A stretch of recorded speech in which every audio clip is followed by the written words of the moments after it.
So two different state of emergencies have been declared, all right, two separate ones in the United States.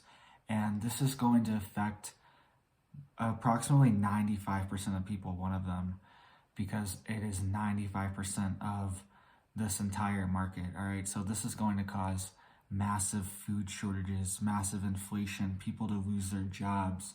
This is going to affect the economy, the supply chain, everything, all right? So this is huge that this is happening, and the fact that these are both happening at the same time is kind of a big deal, all right? So let's get into the first one. The first one is not as severe nationally, but the second one is going to affect everyone. So stay tuned for that, and we'll hit this first one really quick, all right? But it's important too. So a state of emergency has been declared for the railway system in Southern California, all right? So a massive part of the railway is washed out from a quote landslide, all right? So there's been a lot of rain and a lot of washing out in certain areas of the railways, and in certain areas it has completely washed out and trains can no longer pass through the area in Southern California, all right? It is near San Diego, and a state of emergency has been declared for this railway to be put back online as soon as possible, all right? So pretty crazy that a natural disaster can take out a railway. This could affect the supply chain. This could affect people transporting, people getting to work. This could affect lots of different things, all right? So just another hit that we see, and we're already seeing railroad strikes, all right? And just a quick hit, all right? The railway system, if you've ever walked along or seen any railways recently, most of them look absolutely terrible, right? The wood is completely rotted out. There's lots of them just have like railroad ties or whatever, the stakes, whatever they're called, just like laying on the side of the ground. They're not even in the ground anymore, holding anything down. There's just rotted out wood. It doesn't even look safe or secure. And then they also have other things like this where it's getting washed out from underneath, all right? So very serious for the people in California and potentially the supply chain as well. So let's get into this other state of emergency that has been declared also in California, but it's going to affect everyone. Approximately 95% of this entire market is going to be affected from this, all right? So farmers in California are giving a massive warning. They're warning us, all right? They're telling us that something huge is about to happen, all right? Something huge. And they are coming out and saying that they have reduced their crop planting by massive amounts at the same time that their cost per acre has gone up by massive amounts, all right? So let's just get into what they're saying really quick, because it's really extreme. And this is also what farmers in Florida were saying too. They are reducing their acreage massively, 50, 60, 75%, right? So reduction in acreage that they're planting compared to before. So the yields are going to be extremely low this year. All right, so this is a family that has grown for 25 years, all right, in California. And they said they had to cut back from 2,000 acres to 500 acres this year because there wasn't enough water for the 2,000 acres. There just wasn't enough water, right?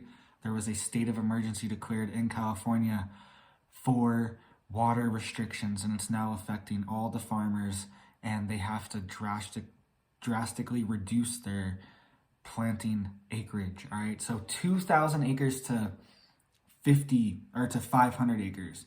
So that's a massive reduction. That's a 75% reduction in their planting, all right? And that could equal a 75% yield reduction as well. We could see that for certain crops for sure, all right? And he is a tomato farmer, and he is saying that this land just has to sit there.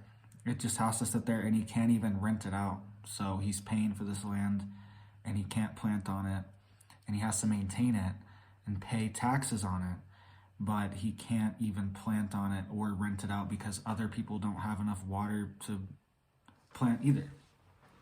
All right. And he said it's not just water. He said the number one limiting resource is fuel and fertilizer. All right. He said his cost per acre has gone up from $3,500 per acre to $5,000 per acre. All right. So just take 1,000 acres or 2,000 acres like he normally does. So it's normally $7 million. All right. 3,500 times 2,000, 7 million. And then it goes up to 10 million, his cost, to plant the same amount in 5 years. That's a big difference, all right? Big difference. And that's reflected in the cost of all the stuff that we're seeing too. Vegetable inflation. I can't remember the number. It was massive, massive. What we're seeing on vegetable inflation and food inflation too. It's way higher than normal inflation because they don't even count food and fuel in normal inflation anyway, so it doesn't even really make sense if you ask me. But this is what he's saying, $3,500 to $5,000 per acre. All right, that is huge. And this is what the CEO of California Tomato Growers Association is saying. He's saying that 95% of the processed tomato products come from California's Central Valley. All right, so 95% of your ketchup, salsa, tomato paste, canned tomato sauce, all that stuff, right? All your processed tomatoes that are in cans and jars, 95% of them in the United States come from California's Central Valley. And we are seeing farmers reduce their planting by 75%. Massive farmers that have been in the game for 25 years with thousands of acres reducing their acreage massively. All right, so we could definitely see shortages in sauces, salsas, all this different stuff, paste coming up very soon for 2023, all right? And he said, yeah, ketchups, pizza sauces, and any retail sauces that you see at the supermarket will have massive shortages. That's what the CEO is also saying, all right? And this tomato farmer, all right, one more warning from him. He said there aren't any farmers making any money on tomatoes in California this year, even with a record price increase in tomatoes.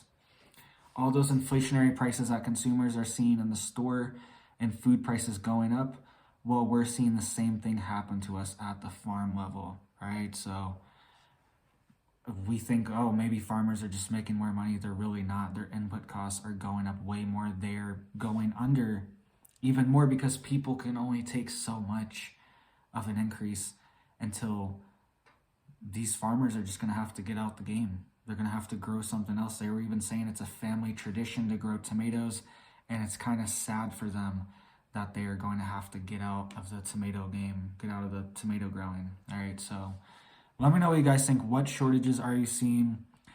I off the top of my head, I don't actually think I've even seen like any tomatoes anywhere.